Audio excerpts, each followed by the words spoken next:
Shippers, let's talk strategy. You've locked in your ocean freight rates, secured your allocations, but what happens next? If you don't have a structured approach to managing your logistics service providers, you're leaving efficiency and money on the table. We see it all the time. Teams stretched thin, analysts wearing too many hats, and responsibilities split between procurement and operations. And navigating complex subcontractor networks? That only adds more confusion. That's why we created the workshop called Supplier Relationship Management at KP Global Logistics Consulting, LLC. This isn't about theory, it's about real, actionable insights to help you. 1.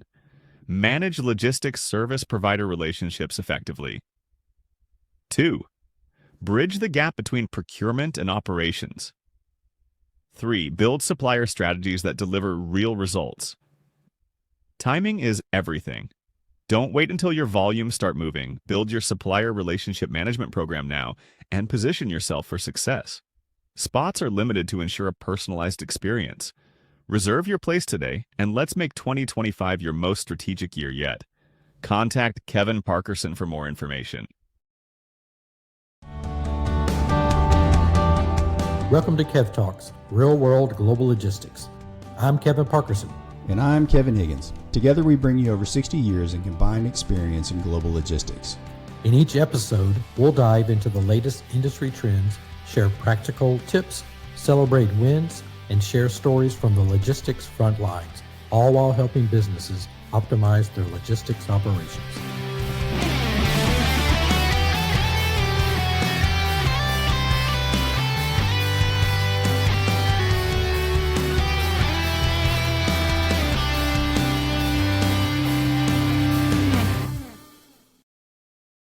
Welcome to episode 19 of Kev Talks Real World Global Logistics.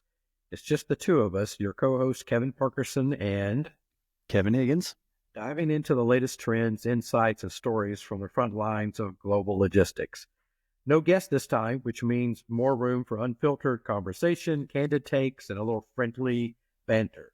We're pulling back the curtain on the challenges shippers face today, breaking down what really matters in global logistics and supply chain.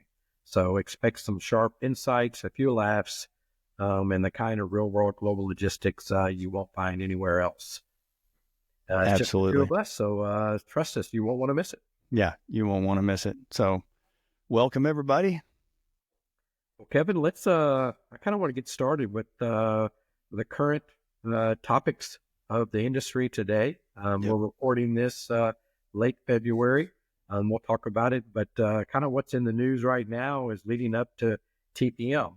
And we'll talk about that in a few minutes. But before we do that, I want to go through a couple of recent articles and kind of get your take and have some discussion around that. Yeah, let's get it. The first one in particular is, I think most of you are likely aware of Amazon surpassing Walmart in the quarterly sales, really for the first time. Which I think is pretty noteworthy. And I wanted to have a little bit of discussion around that and kind of get your take, Kevin. A lot of the news that I've read recently is really that it's attributing it to the supply chain and some of the forward movement that Amazon has made specifically against Walmart. Yeah, absolutely. Well, there's, you and I are both old enough, so we can remember, probably barely remember when Walmart surpassed Sears and Kmart in sales, right? And those ages, yes, yeah, and those two companies kind of, no offense to anybody who used to work there, but they kind of thought that Walmart would never do that, right? And now here we are with Amazon's 31-year-old company, maybe not even that. They're not even 30. Are they 30 years old? I don't know. I can't remember what date they started, but it was mid 90s, and they just crushing it. Yeah. So, and their supply chain, their logistics operations, that's where they focused. They went hard to the hoop, and you weren't there at the time, but they recruited people from Walmart. Jimmy Wright left. He was VP of distribution for Walmart, and he went to Amazon in the early days, and he had a couple of people that followed him over there, and he's really Jimmy did an incredible job of setting them up for success, and they just continue to be forward thinking and take a lot of risks that are paying off. Yeah, yeah. Well, again, the article talks a lot about, where Amazon has invested heavily in logistics, warehousing, automation, and then Walmart continues to expand its omni-channel strategy. So I think it'll be really interesting to kind of see how this develops in the coming months or even years. I know both companies continue to invest, a lot in the logistics. And while I was at Walmart, I know it was always, we were touted the fact that the supply chain was the competitive advantage. But it appears that Amazon is picking up steam. And again, for the first time in, for quarterly sales, Amazon's surpassed Walmart. Yeah, absolutely. Well, I want to say one more thing too, because I wrote an article 7 years ago about Amazon, and really they were breaking off, and people were just starting to look at them as a logistics company. Some people were not. Some very major players in our industry kind of weren't looking at them as a major logistics player. And I mean, the whole article that I wrote was like, we need to start looking at them like they are going to do things that we thought are crazy, and don't put anything past what they'll do in order to serve the customer faster and less expensively. So they are a force to be reckoned with, and one to keep our eye on. Well, both have, phenomenal, best in class supply chains. Sure. So it'll be really interesting to kind of see how this develops. So, one of the other topics I want to kind of pivot a little bit to, this is really, really interesting. This is, on the political side in a way, away from tariffs, but some of the recent legislation, that's out there, getting proposed is, charging fees for Chinese built ships, entering the U.S. trade. I'd love to get your take a little bit on, if you put your hat on, that you are managing from a BCO. How do you take this type of news? How do you plan for this? What's your assessment of that? I think it is. There's a lot of planning that needs to go into this, because you need to be having conversations with all of your carriers about, where their ships are built. In the past, we haven't spent a lot of time, other than Jones Act, which is required, right, to be U.S. built, U.S. flagged, U.S. manned. Those are the ones that, I mean, that's controlled. But when you look at the rest of the trades, how many times did you know what the flag of a ship was that was carrying cargo, right? Yeah. Of all the area that we looked at and we optimized on, that at that time, and that's my point. At that time, that was not a consideration. Today, it likely should be, especially in light of this potential tariff fee. If you call it that. I'm looking at the article here, and it would charge, upwards up to $1.5 million per U.S. port call, directly or indirectly, and this would affect all of the top 9 global ocean carriers, all the alliances in some way. So, depending on whether you include a Taiwan, but a China-built ship under the scope of regulations, between 29 and 31% of container ships operate globally or made in China. All but Evergreen and Hyundai operate China-built ships that call the U.S. port. So, how do you plan that into your optimization? Well, it's not just optimization, but I just did quick, some quick math. Let's say you got 10,000 containers on a ship that makes 3 calls. It's a Transpac calls, let's say it calls Long Beach, Oakland, Seattle, right? So it makes three calls. It's $4.5 million, and 10,000 FEUs. That's $450 a box. And so you've got to start asking your ocean carriers, how is this going to impact my pricing? What are we going to do about it? And I've got mixed feelings about the whole thing.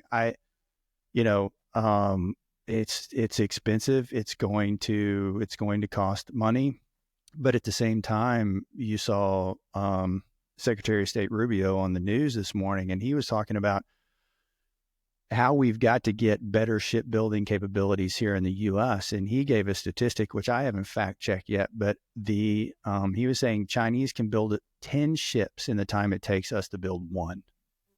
And so that's the Jones Act carriers to help validate that. I bet they will.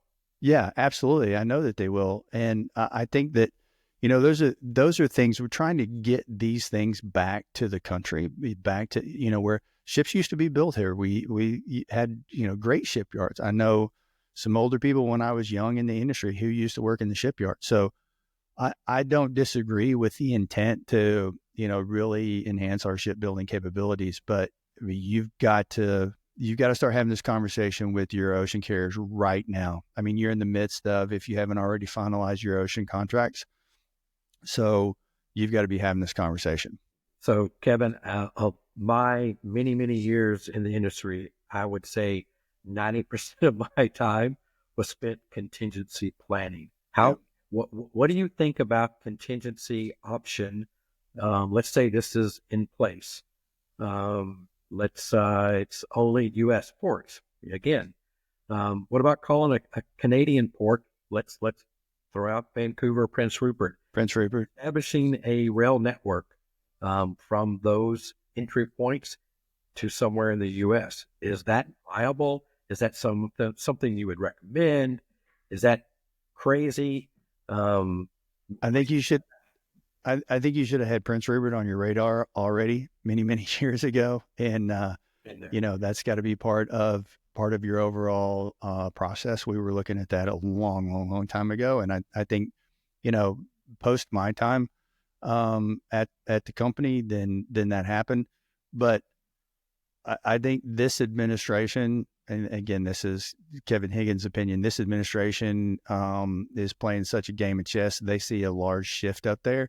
They're going to do something to affect the value of the goods on the rail that come into the U.S. You know what I'm saying? So, I'd be looking at all of those options, every option that I possibly could look at to keep the flow of my goods moving. I wouldn't put the flow of my goods at risk over, these fees, but because you still have to serve the customer. So a diversified strategy. I gave Canadian option. You could also be at Mexico. You could do a portion that way, a portion through Canada, and then, look for other ways to offset any incremental cost associated with a carrier with a ship that was getting hit with this fee. In the event, again, this is proposed. It's likely it's a chess match. It's likely play for something else, right? But it's real world. It's being talked about. And if I were managing a BCO, I would be putting together some type of contingency, and I'm sure my leadership would be asking for that. Yeah, 100%. It's not just a contingency plan. It's a strategic and a tactical plan to be able to manage through this. Right. And again, to that point, we weren't talking about this 3 months ago. We weren't talking about this 3 weeks ago. How do you prepare for these unknown, curveballs? You don't. You just have practice and experience, and you're nimble enough that when this comes up, you're like, you don't panic. You don't put it off to the side and say, it's never going to happen. You say, this is being discussed about. Now this becomes part of my strategic planning. So what am I going to do? If it doesn't happen, great. But it's being talked about. Chances are that, it could happen. So you need to put it in your playbook. Yeah. Well, Kevin, again, this is a great pivot in some ways to the importance of the relationships that you have. 100%. your carriers and with your 3PLs. You and I have talked a little bit about this almost in every episode. Yep. I think today is the episode where we want to talk about it even more. So share with the audience a little bit, about your experience, how you developed relationships with carriers, 3PLs, and the benefit that you've seen in that long-term strategic approach to those type of relationships. Yeah. And I know we're going to get into this in a lot more depth here in just a little bit, but I'm not the brightest guy in the world, and definitely don't have all the answers. And in all of my positions in different companies, it was always number one is always the people that were on my team that made all the great things happen. And it was always my partners that allowed us to do great things. So and when I say partners, I'm talking about the relationships that we had with our 3PLs and our ocean carriers. And that's where I invested the majority of my time, leading the people, developing the strategy, and making sure that we had absolutely the best relationships. And I've talked about this in the past. I poured into those relationships because I knew that there would be a time when I would need to make a withdrawal. I always liken it to like a bank account, right? So I'm making deposits into this account, this relationship that I have with these carriers and these service providers, knowing that there's going to be a time back then it was once every 2 years, once every 3 years, we'd have a situation come up and I'd need to make a withdrawal and call in a favor, if you will.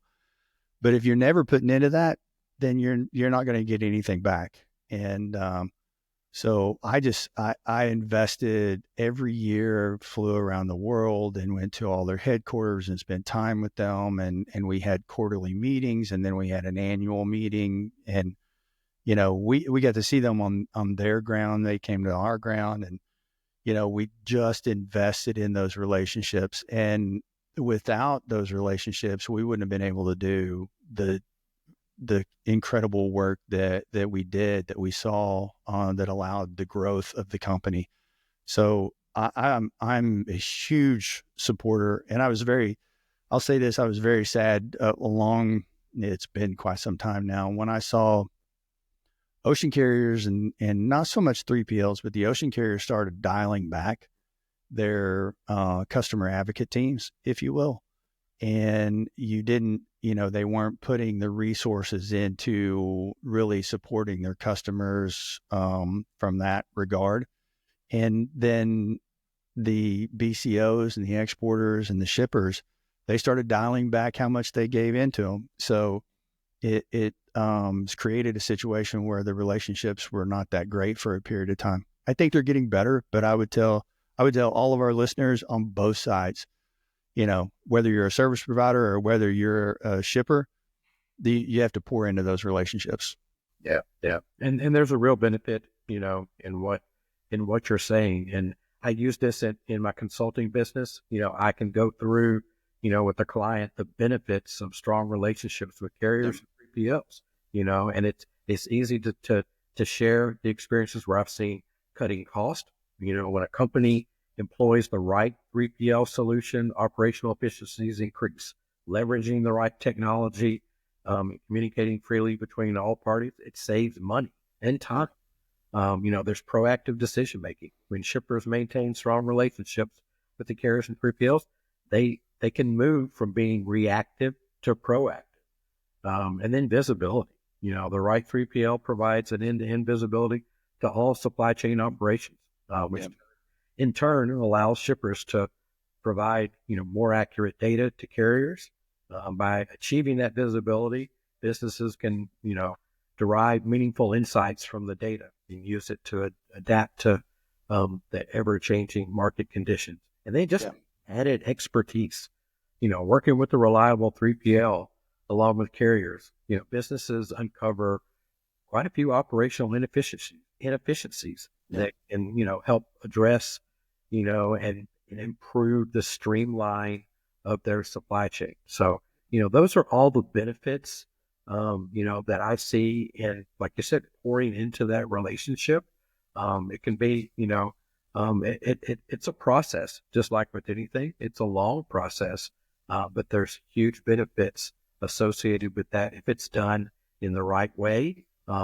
It's it's not just an initiative, that a business has, but it becomes, the culture, and the way of working, so that, that business is known for how it interacts and how it treats, carriers and 3PLs.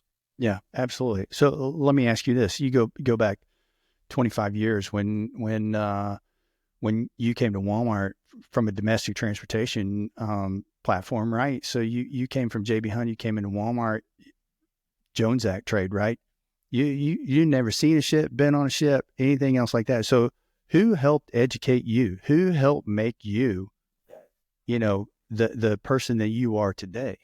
Yeah, I'm glad you asked that. I was not prepared for that, but I've told this story many, many times. Is I distinctly remember my onboarding process. When I started my career at Walmart, it was a 3PL. It was a business, that came in and took me under their wing, and taught me about the business.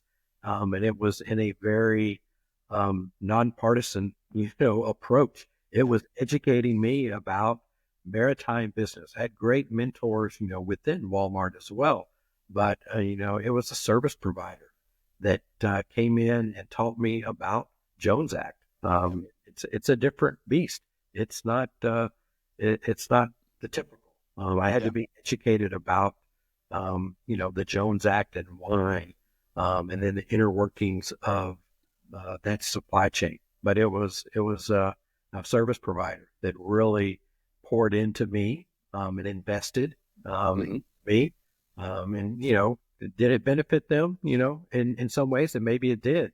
Sure. That was part of the business, and I distinctly remember that approach. Yeah, absolutely. Well, I would just say that, some of the greatest friends that I have in my life, in my personal life, I met in this industry, and they poured into me as a young professional. And when I left Walmart, we became friends, and we're able to spend a lot of time together. And, I will say too, if you're at a ship or a BCO, you don't know where you may plan to be there forever, but you may go to another job, and those relationships, they transfer. And when I left Walmart, I started two NVOs, two international programs from scratch. And if it weren't for my relationships and the way that I treated these people, I would have never gotten these things off the ground at these other companies. And so I just can't overemphasize the importance of those relationships. And so to transition a little bit, you and Stacey Kobayashi are creating and launching a supplier relationship management workshop through your consulting firm, right? And with this landscape that just continues to change, and this feels like an incredible time for a conversation. So, let's talk a little bit about that. What pain points this workshop is looking to address. Hey, Kevin, before we get into the workshop, I want to talk a little bit about something real recent. So we've talked about here on Kev Talks a number of times and had a number of guests talking about the ILA contract. And here recently, there has been, some development on that, meaning there's been an actual ratification of the new master contract. Yep. So saw that. Really, really good news. But let's talk a little bit about that, because the union released a press release that nearly 99% of the rank and file members voted to approve the pact covering all workers, 24,000 workers across 14 ports from Boston to Texas. Yeah. And what's really interesting is the extension to the master contract is retroactive to October 1st. It runs through September 30th of 2030. Oh, geez. So we've got many, many years to plan for the next one. But what came out of this was just kind of remind the audience, a 62% pay raise. It also allows terminal operators and ocean carriers to introduce limited automation equipment in container handling linked to guarantees that protect union jobs, which that had been a real big one. Yep. Sticky point. So it's in there. It allows them to introduce limited automation equipment. So it'll be interesting, through the next 6 years, how that is done. I'd love to have some guests on Kev Talks, talking a little bit about that. In fact, we will. The word limited, is relative. So let's see what that means. Yeah, for sure. And so we have 5.5, 5 3/4 years before this contract expires, right? Right. So that's good news for the East and Gulf Coast ports. But we're not. I'm glad that this is ratified. That's huge to get 99%. Yeah.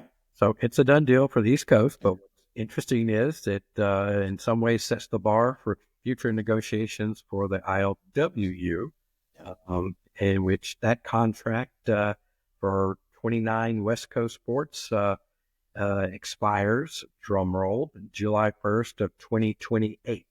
Yep. So it's not too far away, believe it or not, when you think about planning of that. But anyway, good news. We've got it ratified. It's a done deal.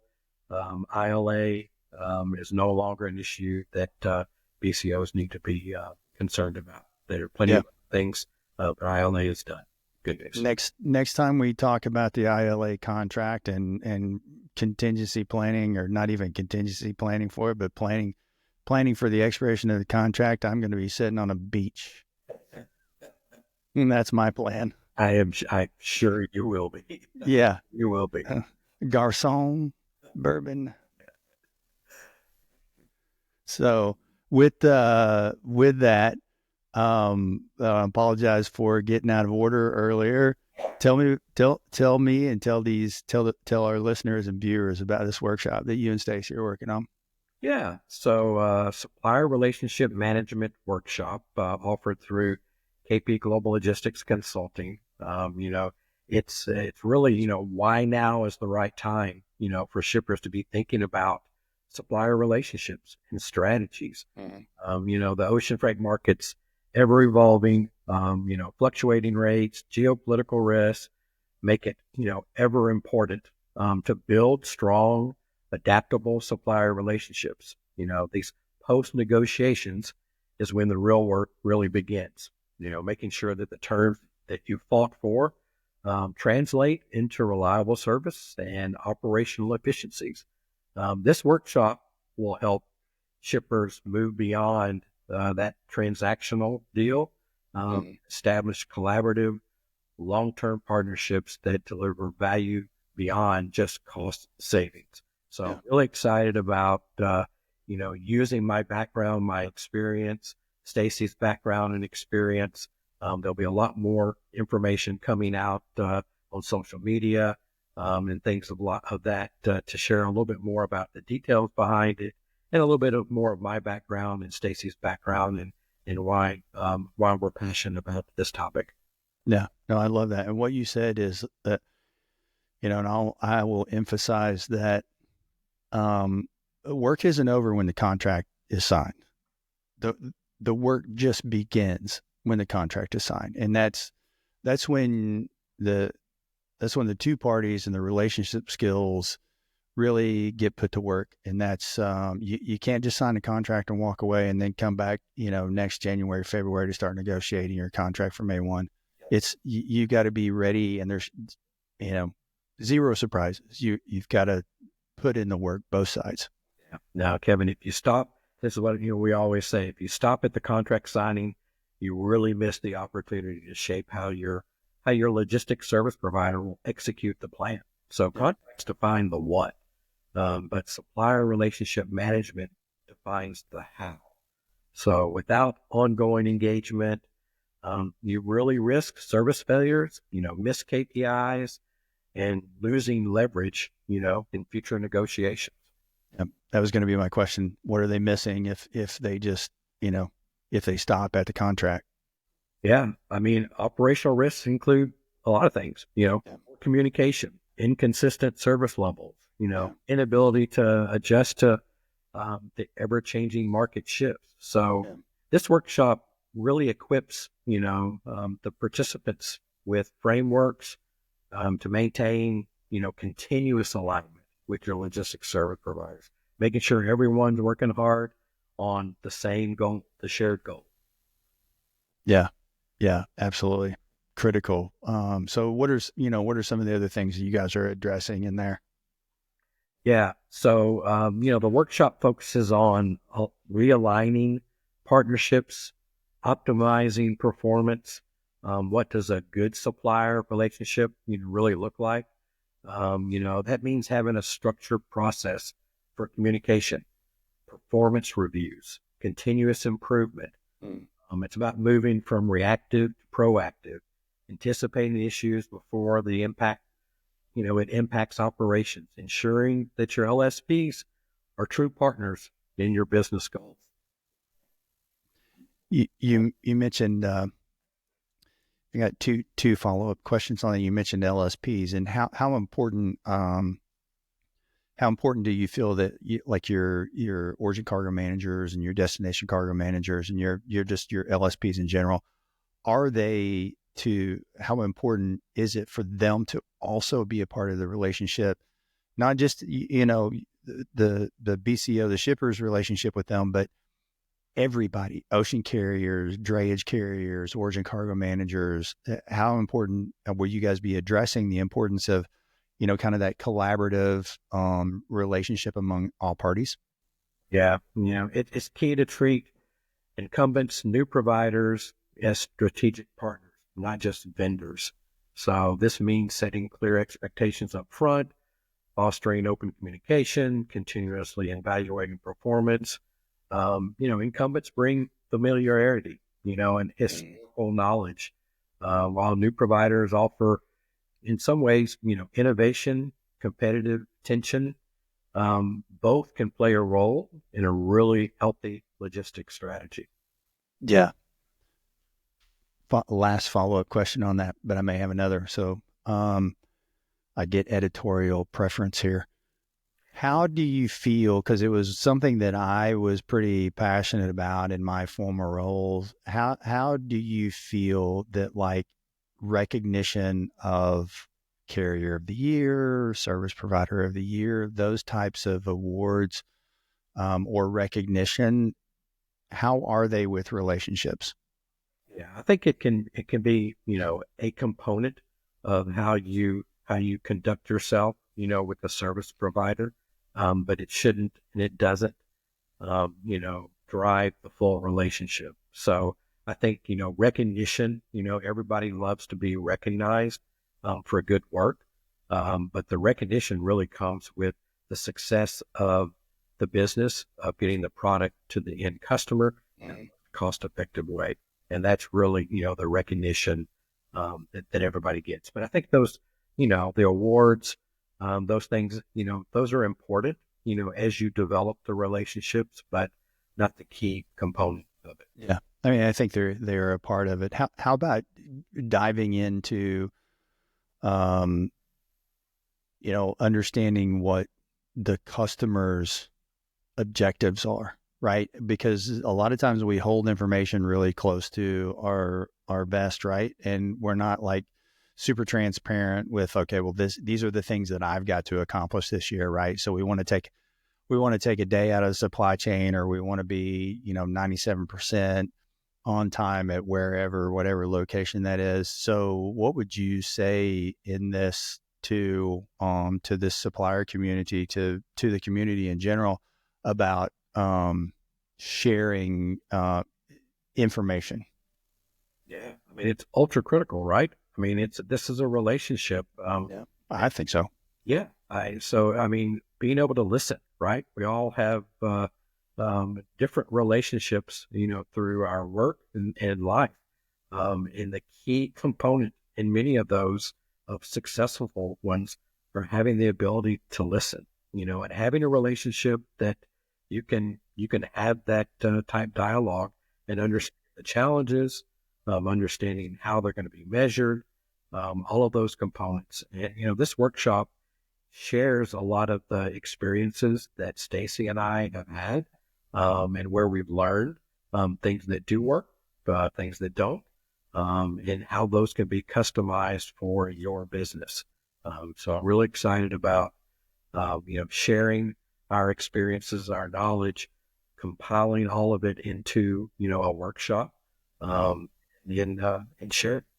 Yeah. And even more important now, because it was a lot different when, structures today look a lot different than they did in the past. So there's a lot of, now we have like procurement roles and we have operational roles and different roles like that. So, talk to me just real quickly how you see that, and what are you guys going to do in the workshop to kind of address that without giving away the secret sauce here?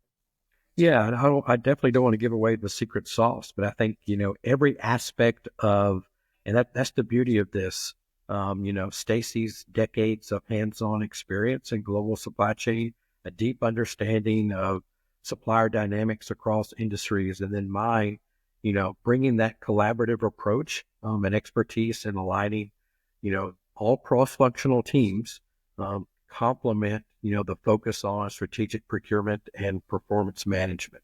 So all of that, we're going to customize it to each team, understand, we'll do a lot of pre-work, understanding the dynamics of past relationships, the structure of the team, and put forth, a workshop that I know will be highly valuable to the teams that participate. So looking forward to it. Yeah, I love that. And something that you said is, you talk about building the muscle beforehand. So talk to me a little bit about that. Yeah, no, I think, what I would say in that regard is, supplier relationships are not set it and forget it. They require continuous engagement and alignment, investing in a structured supplier management approach, now positions, a company, a business to handle future disruptions, maintaining cost efficiencies and service reliability. And this workshop will help pull all of that together, remind, the team of the importance, that these relationships are, again, not set it and forget it. It really requires continuous engagement and work. And how do you do that? Yeah, 100%. I love that. That's kind of what we talked about a little bit earlier. Is it is a constant motion that you need to be in these relationships. So, if somebody is out there, this has been said to me in the past when I brought this up when I was, was in the consulting space and talking to people. There's somebody out there listening now, and they're going to reply, or they've already said it out loud or in their head, my supplier relationships are fine. What's a good sign that they might need a little bit more structured approach? What do you have to say about that? Yeah, I immediately, I think that they may be fine, but they always can be better, right? So take advantage of, experts in the field with background and history from large companies. Stacey and I have had the good fortune of experiences with a variety of sizes of businesses, a variety of sizes and scope of LSPs. And although relationships may be good, may be fine, they may be great. All relationships can be better. So take advantage of, some expertise to make sure that you're investing in the right way in your relationships. Yeah, 100%. It's just like your personal relationships, right? So it may be fine, but if it's just fine, is it? If it's fine, it can be better. Yeah, it can always be better. Absolutely. And trust me. So if there's one takeaway that you want to give to our listeners about managing supplier relationships in today's environment, today's logistics environment, what would you say? Yeah, I just go back to, something I've already said. I'll reiterate it again. The relationships are not set it and forget it. It's really important to invest into the relationships that you have managing the business that you're paid to manage. You can't do it all alone. You've got to have great supplier relationships, and this workshop can give you the tools to do that. Dude, I tell you what, I'm so looking forward to this workshop that you guys are putting together. I want to sit in the back and learn and Grow fruit. Yeah.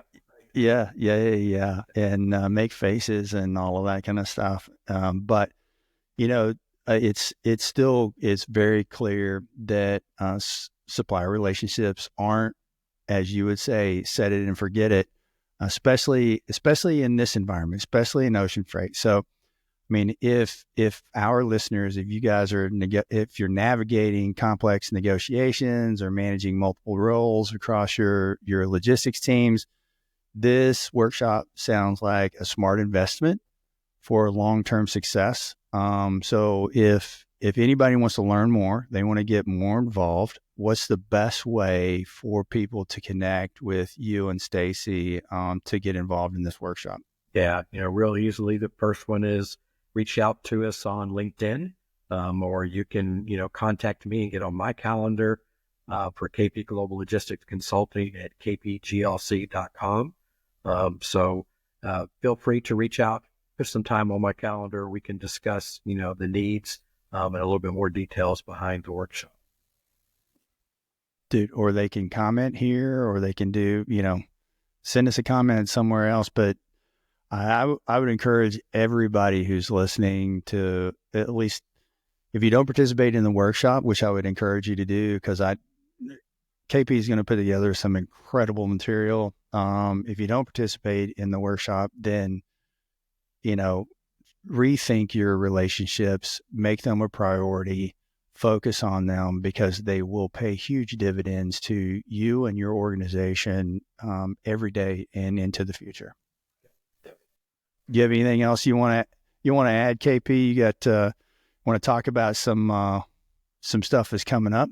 Yeah, let's talk about what's really coming up. By the time this airs, this will be just a few days. Many people will be traveling and hopefully listening to this podcast on their travels to Long Beach for TPM 25. So Kevin and I will be in Long Beach for TPM. Look for us. Look for us and look for this hat. Look forward to visiting with the entire community. Maybe have some special guests on, some lives. But we'll be in Long Beach for TPM 25. So please reach out, say hi to us if you see us. I'd love to get you on the podcast. Yeah, absolutely. And as far as our podcast goes, we're going to continue. Do you want to talk about the NWA series that's coming up a little bit? I want to continue talking about the Northwest Arkansas series. We've got a lot of great guests. You get to enjoy Kevin and I today, but we've got a lot of recordings ready to go. A lot of great guests, future guests, but one that I'm really excited about, that Kevin and I are both excited about, because we're based here in Northwest Arkansas. We're dedicating an entire series for the Northwest Arkansas NWA series that will highlight businesses, thought leaders, domiciled specifically in Northwest Arkansas, and there are plenty. Just to name a few: Walmart, JBI, Tyson, University of Arkansas, Uber Freights, and many, many more. So really excited about that series. That likely will launch sometime this summer. We're still putting the final stages on that. Still availability of more guests. I'd love for the audience to give us some recommendations. Also, there's still some opportunity for sponsorship and advertisers for the Northwest Arkansas series in particular. So look forward to hearing from all of you in the audience on ideas for that series. Really excited about this one. Yeah. I'm stoked about the NWA series, and I mean, we just had some incredible guests. We're going to have some incredible guests, and we shout out to my mom, who listens to all of these and is our, probably our number one fan. She's been our super fan. Yes. Yeah, our super fan. She's been on the podcast before, and I'm thankful for that. She listens to every one of these, so I want to give a not to feedback. Absolutely. Yeah, I keep waiting for her to tell me to move the microphone out of my face, but I'm like, it covers it up. It's fine. And Kevin, iron your shirt, and he's gave today. Yeah. Can KP talk softer? Yeah. And yes.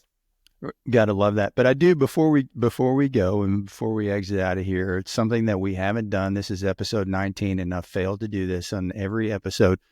But I want to give a shout out to Max Sallings, who wrote and recorded our intro and outro. This is not stock music. Max Sallings, Fayetteville, Arkansas. He is a music teacher. He wrote and recorded our intro and outro. And so I want to give a shout out to him. Appreciate him very much. He's a talented musician. And so we'll, one day. He should. Yeah, that would be awesome. Really good idea. That's a really good idea, Kevin. You know what we should do? We should have him play the intro and the outro live. Okay, there we go. We'll do a live session, and we'll have him play acoustic version of it. Series, he can do that for every day. Yeah. There you go. Yeah, I think that's a great idea. But no, I just wanted to give a shout out to Max for doing that. He's been a friend of my cousin's for a lifetime, and he was the first person I thought of when we decided to do this. So appreciate you, Max. All right, KP, I think that's that it. You got anything else you want to toss in there, brother? No, brother. I think that's going to be a wrap. Really looking forward to seeing everyone just in a few days in Long Beach. So everyone almost safe. Listen to this episode, and we'll be back in a week with another great guest. Absolutely. Appreciate you guys. Talk to you soon. Thank you. We hope you enjoyed this episode of Kev Talks, Real World Global Logistics. If today's discussion inspired you, don't forget to follow, subscribe, rate, and share our podcast. Remember, every great journey in logistics starts with a single step forward. Let's continue working together to transform the industry.